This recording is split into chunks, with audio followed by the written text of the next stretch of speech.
Bismillahirrahmanirrahim. Assalamualaikum warahmatullahi wabarakatuh. Sahabatku beriman,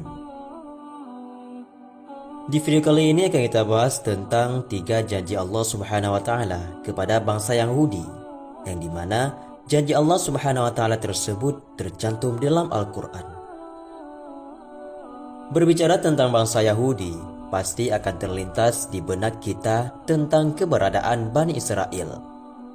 Bani Israel memiliki kisah yang cukup terkenal dan sering disebutkan dalam Al-Quran.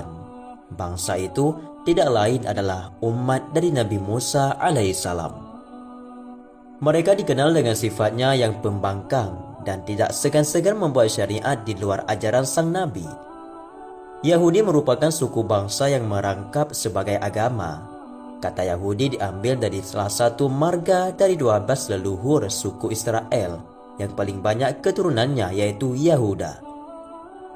Yahuda ini adalah salah satu dari 12 anaknya Nabi Ya'qub alaihissalam, yakni Ya'qub sendiri diperkirakan hidup sekitar abad ke-18 sebelum Masehi. Nabi Ya'qub ini memiliki nama lain, yaitu Israel. Kata Israel sendiri terdiri dari 2 kata, Isra yang artinya hamba dan Il yang artinya Tuhan. Arti Israel adalah hamba Tuhan. Kemudian Allah Subhanahu wa taala mengutus banyak nabi kepada kaum ini, melebihi jumlahnya nabi yang diutus di tempat lainnya. Namun di balik itu semua, ternyata tercantum dalam Al-Quran, Allah Subhanahu wa taala telah menjanjikan 3 hal kepada kaum Yahudi tersebut. Janji apa sajakah yang Allah janjikan dalam Al-Quran kepada orang-orang Yahudi ini? Maka silakan simak video ini sampai dengan tuntas agar tidak salah paham. Nomor 1. Hukuman kepada bangsa Yahudi. Ada lagi sikap bangsa Yahudi yang paling menonjol dalam diri mereka, yaitu sikap meremehkan bangsa lain. Pernyataan tersebut tidak dibuat-buat. Al-Quran sendiri telah beberapa kali menyebutkan perilaku orang-orang Yahudi sejak zaman dahulu. Allah Subhanahu wa taala berfirman dalam Al-Quran pada surat Al-Isra ayat 4-5.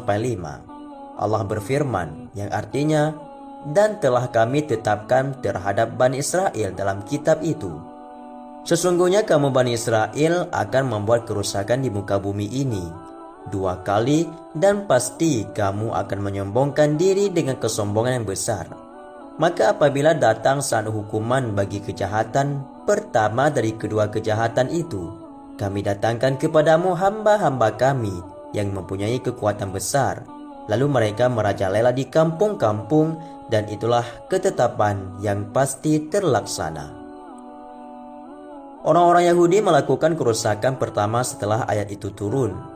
Kemudian susulan penghancuran datang menimpa mereka tanpa menunggu waktu yang lama. Pemusnahan dan pengusiran kaum Yahudi adalah perjuangan hamba-hamba Allah Subhanahu wa taala hingga koloni mereka sempat terpecah belah, menyebar ke seluruh negeri. Hal ini seperti dijelaskan dalam Al-Quran pada surat Al-Hasyr ayat 2. Allah Subhanahu wa taala berfirman yang artinya, Dialah yang mengeluarkan orang-orang kafir di antara ahli kitab dari kampung-kampung mereka pada saat pengusiran yang pertama. Kamu tidak menyangka bahwa mereka akan keluar, dan mereka pun yakin bahwa benteng-benteng mereka akan dapat mempertahankan mereka dari siksa Allah Subhanahu wa taala. Maka Allah mendatangkan hukuman kepada mereka dari arah yang tidak mereka sangka-sangka. Dan Allah Subhanahu wa taala mencampakkan ketakutan ke dalam hati mereka. Mereka memusnahkan rumah-rumah mereka dengan tangan sendiri dan tangan orang-orang mukmin. Maka ambillah kejadian itu untuk menjadi pelajaran, hai orang-orang yang mempunyai wawasan. Nomor 2. Kebangkitan bangsa Yahudi. Allah Subhanahu wa taala juga menjanjikan hari kebangkitan kepada bangsa Yahudi. Setelah mereka mengalami kehancuran pertama, Allah Subhanahu wa taala memberi orang-orang Yahudi kesempatan untuk mengalahkan mereka yang telah mengusir mereka.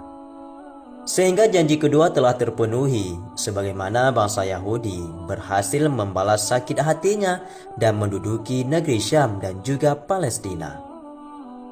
Hal ini sesuai dengan firman Allah Subhanahu wa taala pada surah Al-Isra ayat 6.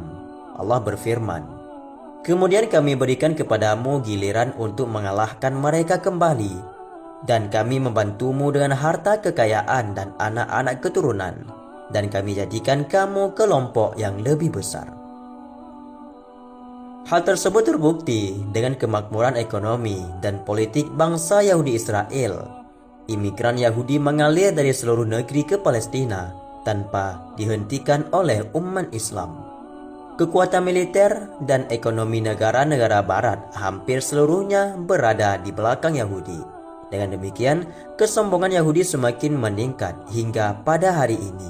Sebagaimana kita lihat atas kesombongan negara Israel terhadap Palestina. Meskipun pada awal kisahnya mereka hanyalah seorang tamu yang datang mengemis untuk menduduki tanah Palestina.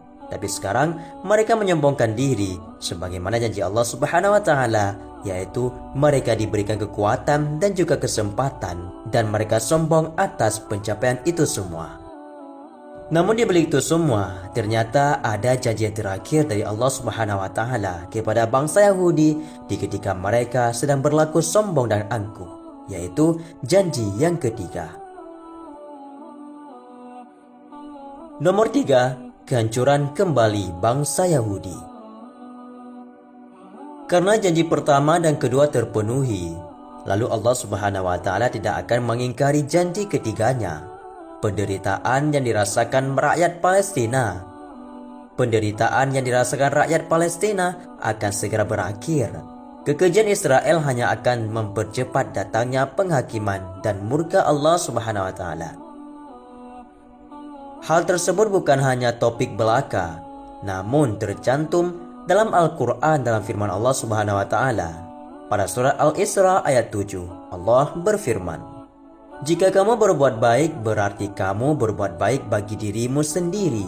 Dan jika kamu berbuat jahat, maka kejahatan itu bagi dirimu sendiri. Dan apabila datang sang hukuman bagi kejahatan yang kedua, kami datangkan orang-orang lain untuk menyuramkan muka-muka kamu, dan mereka masuk ke dalam masjid, sebagaimana musuh-musuhmu memasukinya pada kali pertama, dan untuk membinasakan sehabis-habisnya apa saja yang mereka kuasai." Al-Quran Surah Al-Isra ayat 7. Sahabat muslimku semua, itulah 3 janji Allah Subhanahu wa taala kepada bangsa Yahudi, yang dimana janji tersebut tercantum dalam Al-Quran, yang dimana Allah berjanji akan menghancurkan bangsa Yahudi atas kesombongan mereka sendiri, yang dimana mereka pernah hancur pada zaman-zaman dahulu, dan sekarang hanya tersisa menunggu waktu untuk kehancuran bagi mereka sendiri atas kesombongan mereka.